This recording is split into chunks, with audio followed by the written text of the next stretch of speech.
Flammable cladding killed 72 people here, but 21 months after the fire, it's still on hundreds of buildings. And this is one of them. This is cladding and it's highly flammable. We're at a building called Northpoint in Bromley.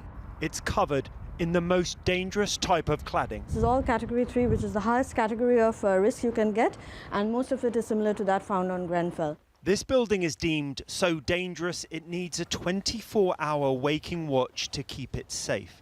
But at £30,000 a month, residents are doing the fire warden shifts themselves to keep costs down. The worst bit is it's a financial strain, but you forget we're living in a building that's being doused in petrol almost with the cladding on the outside. So, yeah, you forget we sort of worry about the financial side of things, but there's the other part, which is the fact that it's, you know, you're potentially living in a sort of ticking time bomb almost if there was a fire.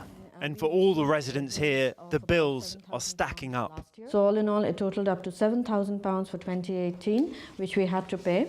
And then in 2019, we received another bill for, which we had to pay in January for £6,900 just for the waking watch. It's not even to fix the cladding. And some Northpoint residents are struggling with these spiralling costs. We also, kind of feel abandoned in a way, because it seems like the government has left us to deal with this problem on our own. This is a problem that we didn't have any hand in creating.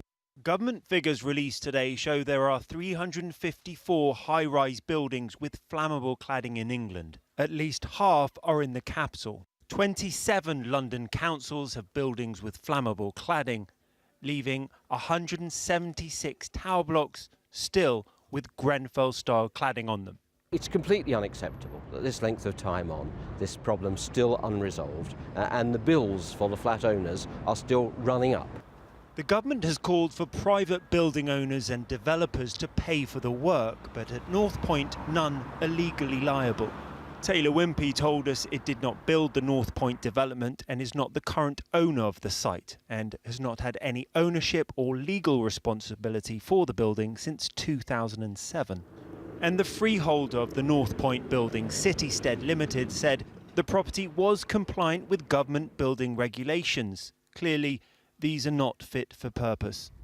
We put it to the government that 21 months after Grenfell, this was one of 354 buildings still with flammable cladding on it. Aren't you embarrassed there are so many? No, because there are 80% of those buildings are either had it remediated or have a plan or it's underway. But and 21 months, well, 21 months, I understand. It's still got flammable cladding. Look, I understand people's impatience. How will you feel if there's another Grenfell? Well, one of the things that I've been concentrated on is making sure that 100% of those buildings have interim measures in place tonight to ensure that that doesn't happen. You are quite right to pin me down on people's personal safety. But for the residents of Northpoint, they remain living in a building with flammable cladding, with no resolution or solution in sight.